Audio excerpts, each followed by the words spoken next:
gotta say, while I was shocked, like genuinely shocked, and we're going to talk about I actually had an out loud reaction to when this show abruptly ended today. But yes, episode 2 was less than 30 minutes, right? But when one of you sends me a nice tweet like this in response to my own incredulous one, that this person enjoyed The Mandalorian as a nice Star Wars escape this morning over coffee, well, that's charming, I have to say. But here's the question. Is The Mandalorian a charming diversion or appointment television? I was sold that it was the latter. I mean, if it's the former, that's fine. But, there's something to be said about the importance of managing expectations. Now, personally, while I understand the weekly release schedule keeps people subscribed, they're on to you, watch all the shows you want, and, binge them and then, and quit, right?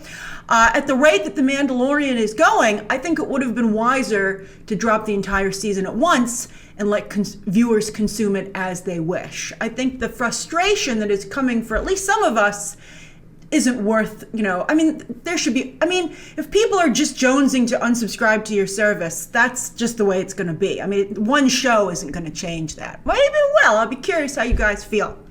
But yes, I have spoken. I don't know why you guys like this so much. It was in the tweet too, right? So what if you've spoken? That doesn't mean it's the end of the conversation. Why do I have to accept that? And I don't get why The Mandalorian keeps letting Nick Nolte finish conversations. But I do think it's fun how quickly the phrase has caught on. Although everyone in Europe is like, what are you talking about? It's weird to have this not be a global conversation.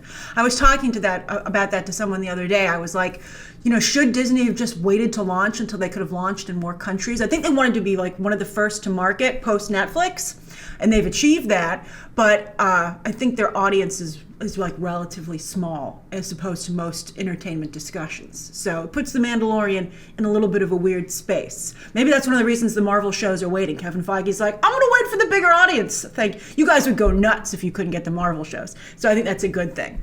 I'm curious how, for those of you who don't have Disney Plus available in your country yet, how do you feel about The Mandalorian airing without you, right? But on that note, since the show is now, we're into the thick of it, starting today, my reviews for it will have spoilers, because otherwise, it's impossible to talk about it, right? We're in spoiler territory. All right, so yes, episode 2 is under 30 minutes.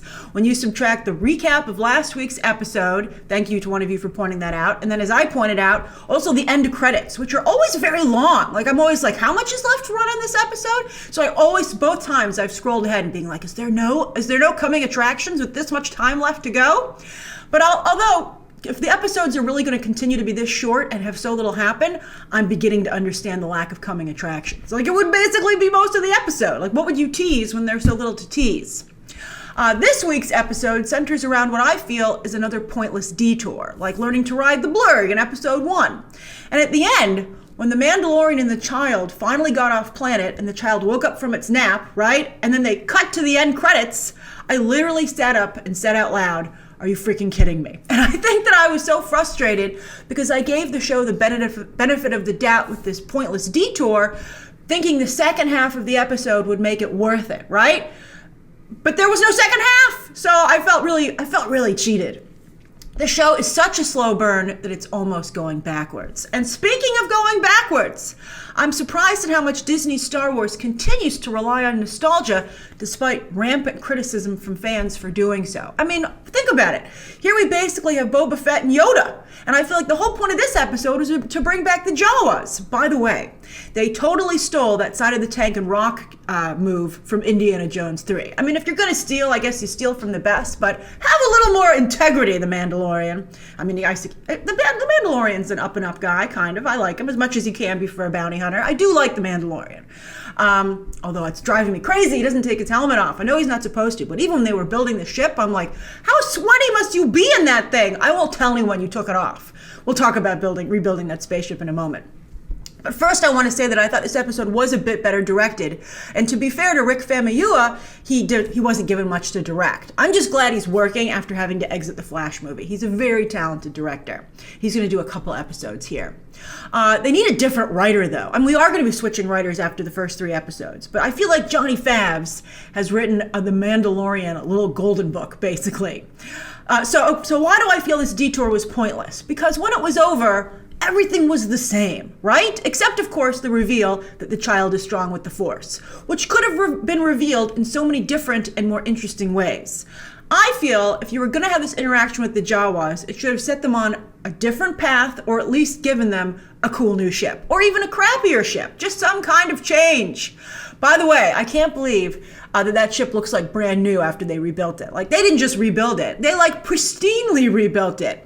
I mean, considering how poor the pay seems to be for bounty hunting, you think the Mandalorian would consider opening up a space garage. And also, that bit reminded me, because it was a montage, of the Montage Man bit from Robot Chicken. I don't know if you guys are familiar with this, but it was the idea that you could do anything thanks to a montage, right? Because you look at it, you're like, how are we going to rebuild a spaceship basically from scratch? Not just talking metalwork, but you're talking very intricate, like engine design and all that kind of stuff. And they're like, oh no, I'll tell you how we rebuild it. Montage! And sure enough, that's how they did it.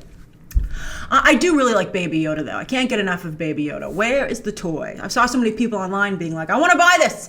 And I showed this episode to some people, and, for the most part, they didn't care for it either. But they did like Baby Yoda. In fact, one of my friends was like, where can I get that?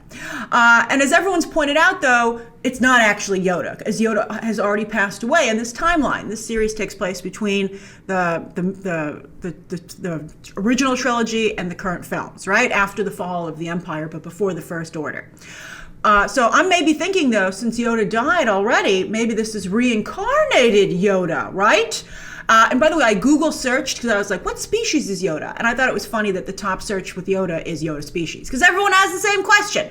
But I would prefer reincarnated Yoda. That's what I'm hoping for. That's what I want. Because I think there should only be one Yoda. I don't want to see a bunch of Yodas running around, quite frankly, hopping around, using the Force. I think that seems a little bit too much. And also, I'm wondering where this little guy is during the current trilogy, right? Did something happen to him? I mean, I don't know, maybe it makes it seem like what's happening in the current trilogy is so unimportant that if Yoda has come back, but his Force ghost shows up in them. So I don't know what's going on. I hope that there's some cool payoff for what they're doing here. I also am starting to believe that Baby Yoda, for lack of a better term, is puppet work, right? Very well done. I love him walking around. I like that he's like baby size, but he's not totally a baby. I think that's great. I can't wait for him to talk. I'm just like on the edge of my seat being like, talk! And so many people have already written such funny Yoda baby banter. I think it's great. My favorite was one of you saying, change my diapers for 50 years, you will. That's great. Although when the Baby Yoda was trying to fix his arm and he kept crawling out of his, at first I thought it was a space car seat, but now I'm just thinking it's like a space scooter because Yoda's got such little legs. He needs something to go around faster.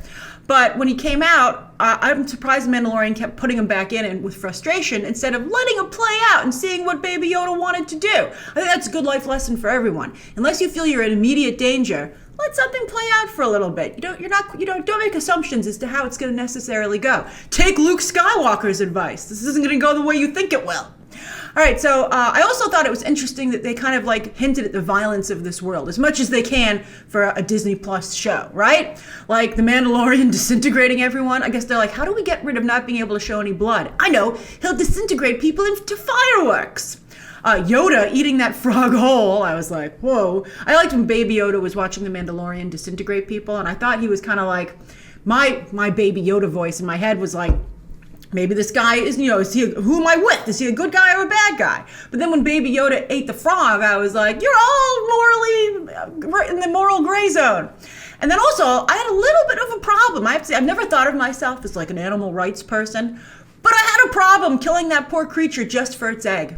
I was like, did it really have to die for that? Couldn't you have distracted it, or Yoda kept it hovering and then the Mandalorian just stole the egg, right? And then took it back and they let that, but also was that egg going to turn into a baby? I had problems with it. My favorite line in the show, this episode, was the Mandalorian's weapons are my religion. That's very cool. But I haven't seen enough cool action scenes or weapon use. He was a little bit like Batman with the Jawas, but not quite. I haven't seen enough to make me actually believe that line. I hope more stuff happens soon. So what do you think of The Mandalorian so far? What do you think of the running length, and how would you ideally like to watch this show? Since the episodes are so short and so little happens, I would really appreciate being able to binge it. So share your thoughts down below, subscribe today, and of course, as always, you can check out some more videos right now.